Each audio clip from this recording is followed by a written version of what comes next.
Nagsimula ang kwento sa isang malupit na leader ng drug cartel na nagngangalang Alejandro, na dumating sa isang bar, at hinahanap niya ang isang dealer na nagnakaw mula sa kanya. Ang problema ay ang tanging tao doon ay ang kasintahan ng dealer na si Lizzie. Nag-iwan sa kanya ng mensahe si Alejandro at nilinaw na kailangan siyang makita ng kanyang kasintahan sa lalong madaling panahon.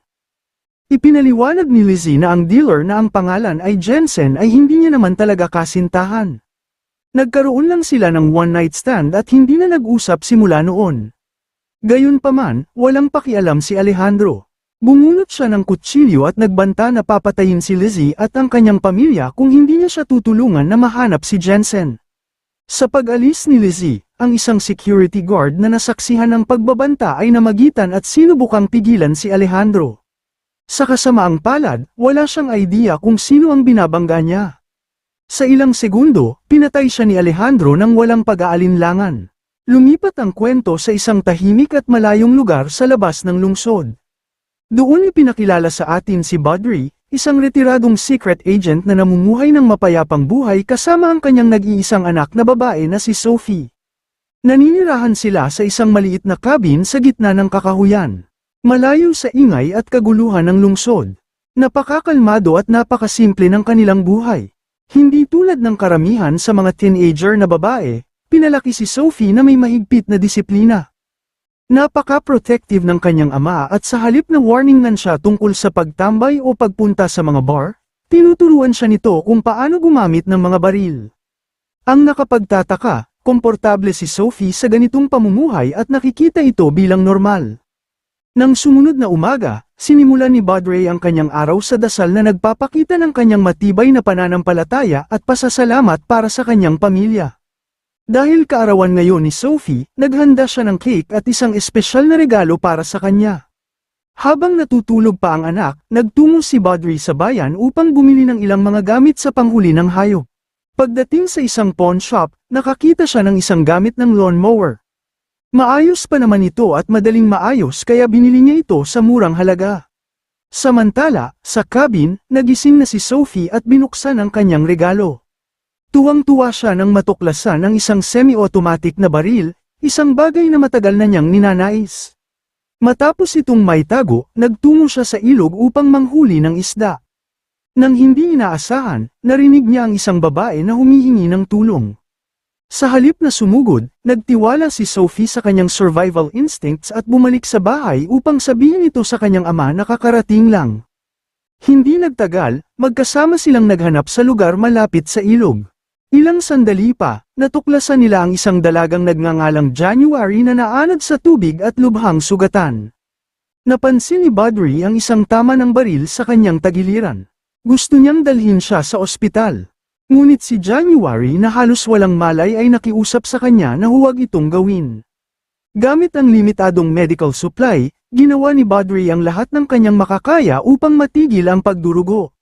Matapos gamutin ang kanyang mga sugat, naghanda si Sophie ng mainit na sabaw ng manok para matulungan si January na mabawi ang kanyang lakas. Pagsapit ng gabi, binalaan ni Budry si Sophie na panatilihin ang kanyang distansya. Si January ay isang estranghero na may tama ng baril at wala silang ideya kung sino talaga siya. Ginagawa niya ito dahil gusto niya lang na manatiling ligtas si Sophie at maunawaan ang sitwasyon. Kinaumagahan, nagising si January at na-realize na nakatali ang kanyang kamay sa frame ng kama. Bagamat nakakabagabag ito, totoo ang kanilang mga intensyon at naintindihan ni January na sinusubukan lamang nilang protektahan ang kanilang sarili. Samantala, nagtungo si Budry sa supermarket upang bumili ng gamot at malinis na damit para kay January. Habang nandoon, hindi inaasahang nakatagpo niya ang isang dating kaibigan, isang local sheriff na nagngangalang Brake. Ipinakilala rin siya sa bagong partner ni Brake na si Davenport na kamakailan lang inilipat. Pagkatapos ng maikling pag-uusap, pumunta na sila sa kani-kanilang landas at nagpatuloy na sa kanilang araw. Kalaunan ng gabing yun, habang natutulog si Sophie, lumapit si January sa gising pang si Budry. Sa huli, ibinahagi niya ang totoong nangyari, ipinaliwanag ni January na pagka-uwi niya mula sa trabaho, nakita niya ang kanyang roommate na si Lizzie na pinahihirapan ng dalawang lalaking nakamaskara. Kahit na wala siyang kinalaman dito, nasaktan din siya sa panahon ng pag-atake. Pagkatapos ay kinaladkad ng dalawang lalaki ang dalawang babae sa ilog. Binaril nila ang isang lalaking konektado kay Lizzie at itinapon ang katawan nito sa tubig. Nagawang makatakas ni January ngunit binaril siya sa tiyan bago pa siya makabangon.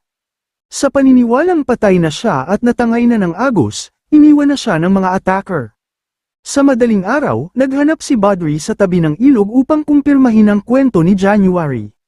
Natagpuan niya doon ang katawan ni Lizzie na nasa pagitan ng mga sanga malapit sa gilid ng tubig. Nang ma-realize na malalaman ng mga killer na nakaligtas si January kapag natagpuan nila ang bangkay, gumawa siya ng isang mahirap na choice na ibalik ito sa ilog. Kalaunan, sinabi ni Badri kay Sophie ang lahat ng natuklasan niya.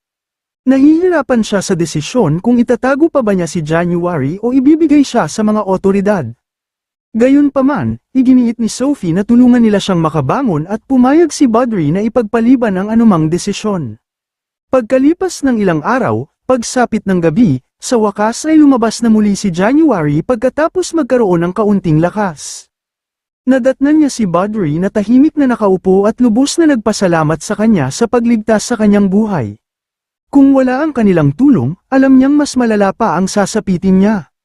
Nang makitang nakaka-recover na si January, nag-aatubiling sinabi sa kanya ni Badri na ililipat siya sa isang klinik na pag-aari ng isang dating kaibigan simula sa susunod na araw. Tiniyak din sa kanya ni Badri na sasagutin niya ang lahat ng gastos. Nang maunawaan ang sitwasyon, tinanggap na ni January ang kanyang desisyon. Nang gabi ding yun, nagawang mahuli ni Alejandro si Jensen at walang awa siyang pinahirapan. Lumalabas na si Jensen ay isang tiwaling pulis na lihim na nagtatrabaho para kay Alejandro upang mapanatiling maayos ang kanyang operasyon. Sa kanilang huling deal, pinagtaksilan siya ni Jensen sa pamamagitan ng pagnakaw ng mga kalakal at bigla na lang nawala. Nang tumanggi si Jensen na magsalita, pinatay siya ni Alejandro sa isang malupit at walang awang paraan. Sa sumunod na araw, tulad ng nasa plano, si January ay dapat nadalhin sa isang klinik para sa karagdagang pagpapagaling. Gayunpaman, habang papunta doon, biglang pinahinto ang kanilang sasakyan dahil sa isang insidente noong nakaraang gabi. Dahil ang opisyal na naghahandle sa eksena ay si Sheriff Bray, hindi masyadong nabahala si Badri noong una. Ipinaliwanag ni Sheriff Bray na kaninang umaga sa kanyang pagpapatrolya natuklasan niya ang bangkay ng kanyang nasasakupan si Jensen na inanad sa tabing ilog. Ang kaso ay nasa ilalim pa rin ng investigasyon ngunit nakatanggap din ng pulisya ng isa pang report tungkol sa pangalawang bangkay na natagpuan sa ibaba ng ilog. Ang isang ito ay kinilala bilang si Lizzie. Ang ikinabahala ni Badri ay natuntunan ng mga pulis ang background ni Lizzie at nadiskubring nakatira ito sa parehong apartment ng kanyang malapit na kaibigan. Ayon sa mga kapitbahay, sabay na nawala ang dalawang babae. Tungkol naman sa kaibigan niyang si January, inaalam pa ng pulisya kung nasaan siya. Idinagdag din ni Davenport na nakakita rin ng mga investigador ng mga footprint hindi kalayuan sa katawan ni Lizzie. Naghihinala siya na maaaring buhay pa si January at posibleng may nag-aalaga sa kanya. Sa sandaling yun, saglit siyang napatigil nang may mapansin siyang babae sa sasakyan ni Badri. Gayunpaman, mabilis na sinabi ni Badri na siya ang kanyang pamangkin na nagmula sa labas ng bayan upang ipagdiwang ang kaarawan ni Sophie. Dahil hindi naligtas na opsyon ng klinik, ibinalik ni Badri si January sa cabin para sa proteksyon. Kasabay nito, sa wakas ay ibinunyag na din ni January ang buong katotohanan. Noong gabi ng pag-atake, tinanggal ng isa sa mga lalaki ang kanyang takip at nagbanta na papatayin siya at si Lizzie bago siya nakatakas at tinangay ng ilog. Ngayong alam nilang buhay pa si January at isa siyang importanteng witness, na-realize ni Badri na hindi titigil ang mga taong responsable para lang mahanap siya. Kinagabihan, dalawang kainahinalang lalaki ang dumating sa cabin. Dito nabunyag na sila ay mga tauhan ni Alejandro. Walang nakakaalam kung paano nila nahanap ang lugar.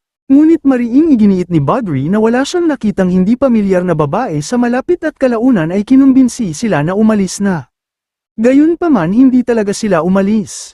Ang isa sa mga lalaki ay palihim na pumasok sa cabin upang patayin si January habang ang isa naman ay naghintay sa sasakyan.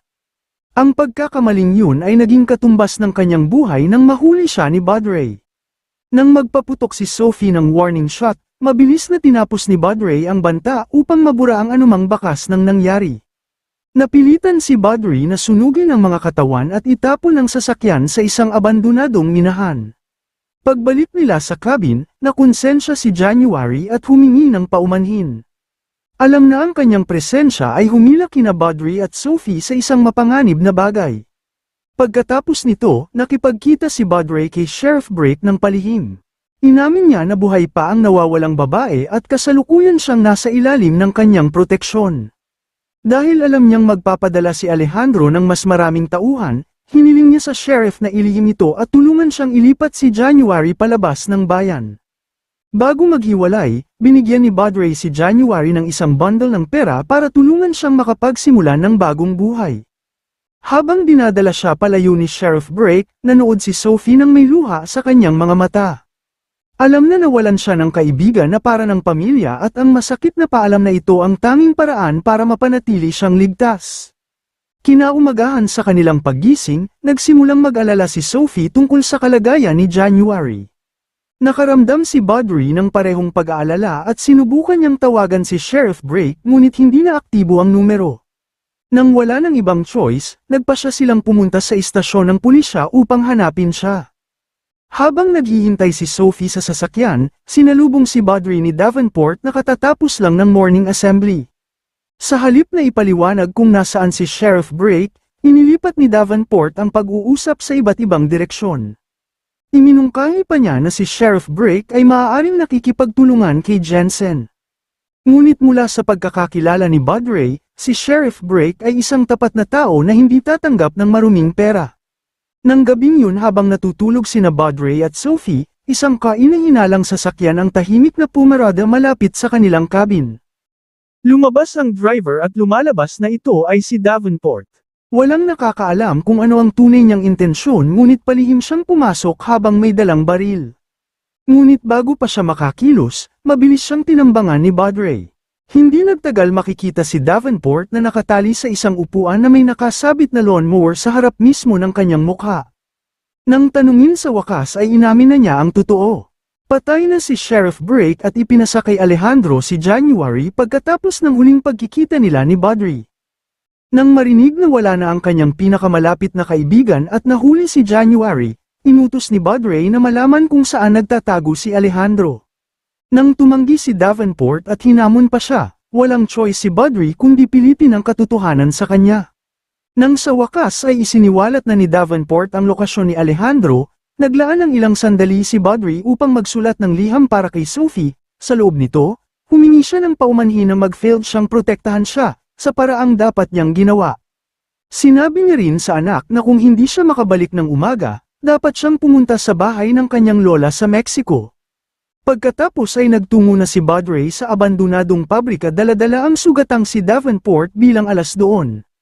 Sinalubong siya ni Alejandro na bumati sa kanya ng may kumpiyansa at pananakot handang dispatsahin pareho si Badri at ang kanyang bihag. Nang hindi nakikita, lihim na sinundan ni Sophie ang kanyang ama at nagkaroon ng marahas na engkwentro. Habang papalayo si Alejandro sa gusali, nabaril si BOD sa dibdib at bumagsak. Sinubukan ng isa sa mga lalaki na tapusin siya. Ngunit mabilis na nag-react si Sophie at binaril ang attacker mula sa malayo na nagligtas sa buhay ng kanyang ama. Ang kanyang matapang na pagkilos ay naglantad sa kanyang posisyon at ang isa pang kalaban ay nagsimulang lumapit sa kanya. Gamit ang mabilis na pag-iisip, tinalo siya ni Sophie sa pamamagitan ng pag-iwan sa kanyang rifle bilang decoy. Samantala, pumasok si Badri sa loob ng pabrika at nakitang buhay si January. Kasabay nito, natuklasan din niya na buhay pa ang asawa at anak ni Jensen. Habang hinahanap ang mga susi para makalaya sila, bigla siyang sinaksak ni Alejandro mula sa likuran. Sa kritikal na sandali, dumating si Sophie at binaril si Alejandro na tumapos sa kanya ng tuluyan. Gaya ng dati, dumating si Sophie sa tamang oras. Sa pagkamatay ni Alejandro, sa wakas ay natapos na ang bangungot. Dahil sa nangyari, sina Badri at January ay nangailangan ng mahabang panahon para makarecover. Makalipas ang ilang buwan, winelcome ni Badri at Sophie si January upang manirahan sa kanila. Tiniyak na magiging ligtas at protektado siya at dito na nagtatapos ang pelikula.